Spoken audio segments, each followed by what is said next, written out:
ये एक काल्पनिक कहानी है और दिल को गहराइयों तक छू जाने वाली। एक बार स्वर्ग में विचरण करते हुए कृष्ण और राधा एक दूसरे के सामने आ गए। विचलित से कृष्ण, प्रसन्नचित से राधा। कृष्ण सकपकाए, राधा मुस्कुराई। इससे पहले कि कृष्ण कुछ कह पाते, राधा बोल उठी, कैसे हो द्वारिकाधीश। जो राधा उन्हें कान्हा कान्हा कहकर बुलाती थी, उसके मुख से द्वारिकाधीश का संबोधन कृष्ण को भीतर तक घायल कर गया। फिर भी किसी तरह अपने आप को संभाल लिया उन्होंने और बोले राधा से, मैं तुम्हारे लिए आज भी वही कान्हा हूँ। तुम तो मुझे द्वारिकाधीश मत कहो। आओ बैठते हैं, कुछ मैं अपनी कहता हूँ, कुछ तुम अपनी सुनाओ। सच कहूँ राधा, जब जब भी तुम्हारी याद आती थी, इन आंखों से आंसुओं की बूंदें निकल आती थी।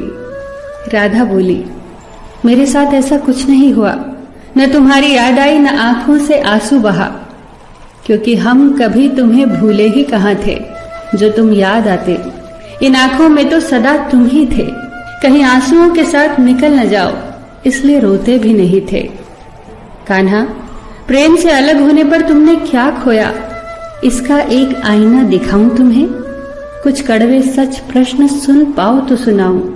कभी सोचा है इस तरक्की में तुम कितने पिछड़ गए। यमुना के मीठे पानी से जिंदगी की शुरुआत की और समुद्र के खारे पानी तक पहुंच गए। एक उंगली पर चलने वाले सुदर्शन चक्र पर भरोसा कर लिया और 10 उंगलियों पर चलने वाली बांसुरी को भूल गए। कान्हा, जब तुम प्रेम से जुड़े थे तो जो उंगली गोवर्धन पर्वत उठाकर लोगों को विनाश से बचाती थी, प्रेम से अलग होने पर वही उंगली क्या क्या रंग दिखाने लगी। सुदर्शन चक्र उठाकर विनाश के काम आने लगी। कान्हा और द्वारिकाधीश में क्या अंतर होता है बताऊं? कान्हा होते तो तुम सुदामा के घर जाते, सुदामा तुम्हारे घर नहीं आता। युद्ध में और प्रेम में यही तो फर्क होता है।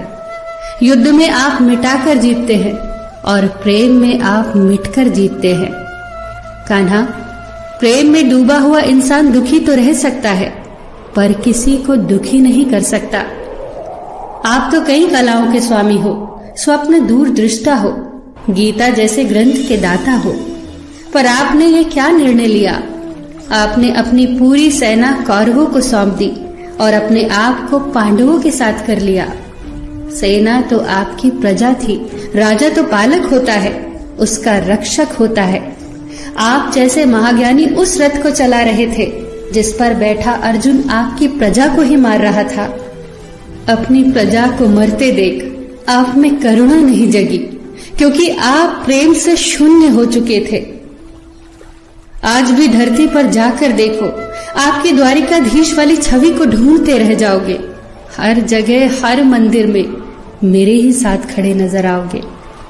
मैं जानती हूँ कान्हा, लोग गीता के ज्ञान की बात करते हैं, उसके महत्व की बात करते हैं, पर धरती के लोग युद्ध वाले द्वारिकाधीश पर नहीं, प्रेम वाले कान्हा पर भरोसा करते हैं। गीता में मेरा दूर दूर तक नाम नहीं है, पर आज भी लोग उसके समापन पर राधे राधे कहते हैं। ये कहानी काल्पनिक जरूर है, पर इसके भीतर छिपी सीख बहुत महत्वपूर्ण है। श्री कृष्ण के पास कभी किसी प्रश्न का उत्तर ना हो, ऐसा तो हो ही नहीं सकता, परंतु राधा द्वारा लगाए गए प्रश्न चिन्हों पर कान्हा मौन रहे। यही तो है प्रेम में समर्पण का भाव। पराक्रम में हमें हर किसी को हराना होता है, तब भी हम जीतकर भी हार जाते हैं, परंतु प्रेम में एक ही कईयों का दिल जीत लेता है। सही कहा है कि छोटी सी उंगली पर पूरा गोवर्धन पर्वत उठाने वाले भगवान श्री कृष्ण छोटी सी बांसुरी को दोनों हाथों से पकड़ते थे। फिर मिलेंगे दोस्तों अगली कहानी के साथ। तब तक के लिए अपना ख्याल रखना और हमेशा मुस्कुराते रहना।